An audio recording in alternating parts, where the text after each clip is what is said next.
It was supposed to be one of those nights we'd remember for the right reasons. Lily had been working late all week, and I hated the thought of her coming home to an empty kitchen, eating takeout over her laptop. So, I planned a surprise. Her favorite dinner. The whole house smelled like rosemary chicken and garlic bread, the kind of smell that made it feel like home. Soft jazz played in the background.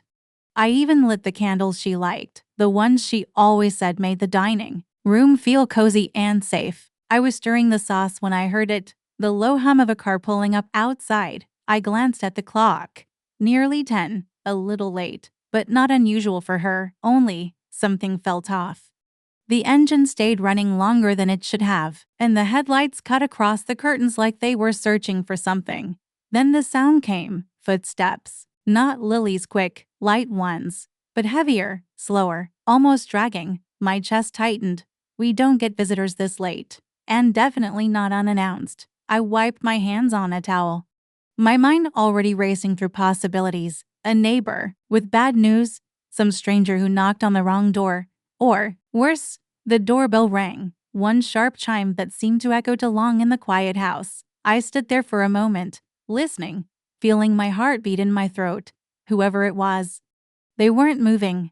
I took a deep breath, reached for the doorknob, and told myself it was nothing. But deep down, I already knew. This wasn't nothing. The door swung open on a slice of cold night, and there he was, Mark. Lily's brother looked like he'd sprinted through rain and lost. Hair damp, breath fogging, eyes tracking the street over my shoulder as if the dark had teeth. We aren't close. Not the drop by at 10 p.m. kind.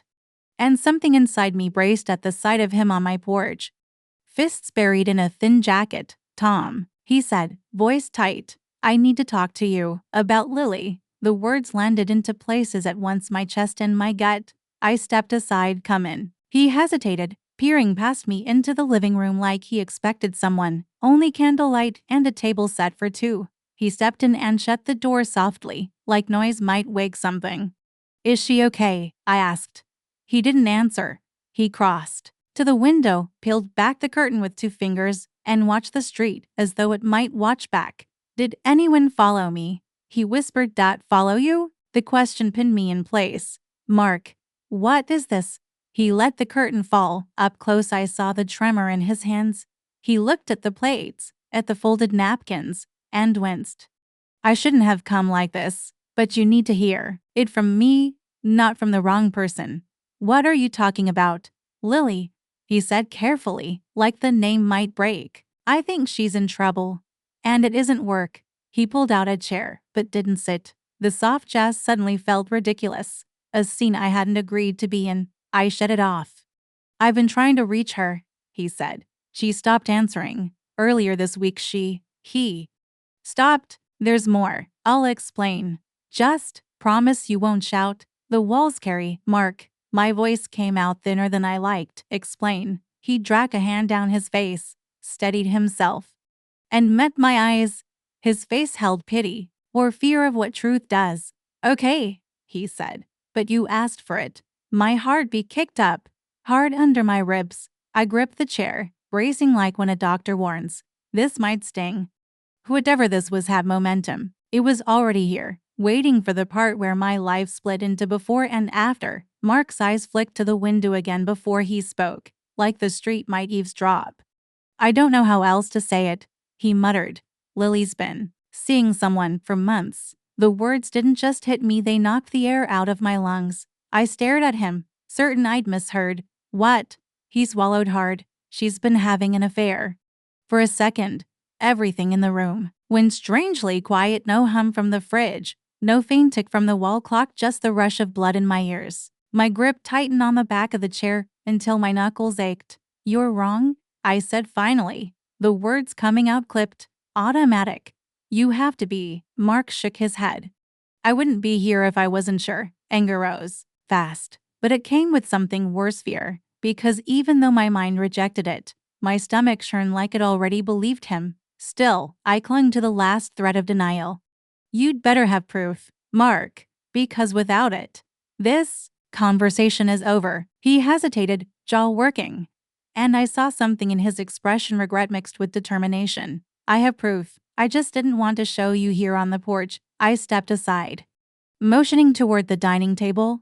The candles flickered. The smell of rosemary suddenly sour in my nose. My voice was low, unsteady. Then show me. He reached into his jacket pocket, but before pulling anything out, he looked me in the eye. Once you see this, you can't unsee it. Tom, my throat felt tight. Do it.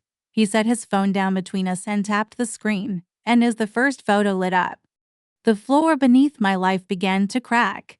Mark's thumb slid across the screen, and there she was, Lily, caught in a moment I'd never been invited to. Her face tilted up to a stranger's, his hand on the small of her back like it belonged there.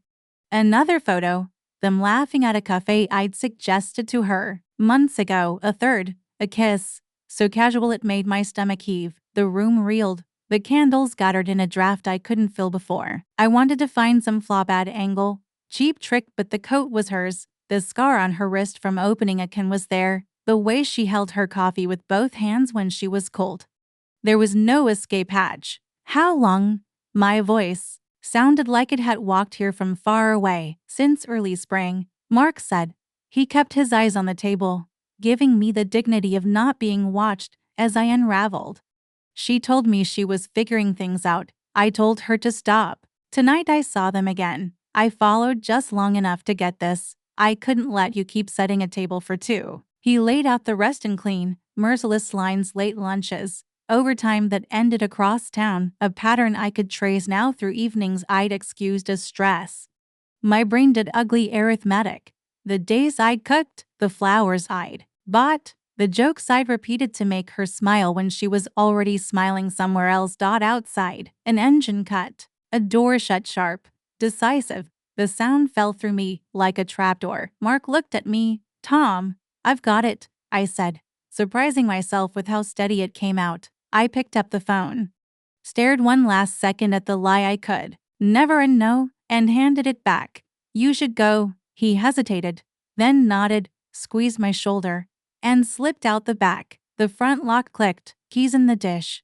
Lily stepped in with a tired smile that died when she saw my face, the table, the stillness. I held her gaze, then slid the printed napkin aside, exposing the empty plate she'd promised to fill with time. About you and him, I said.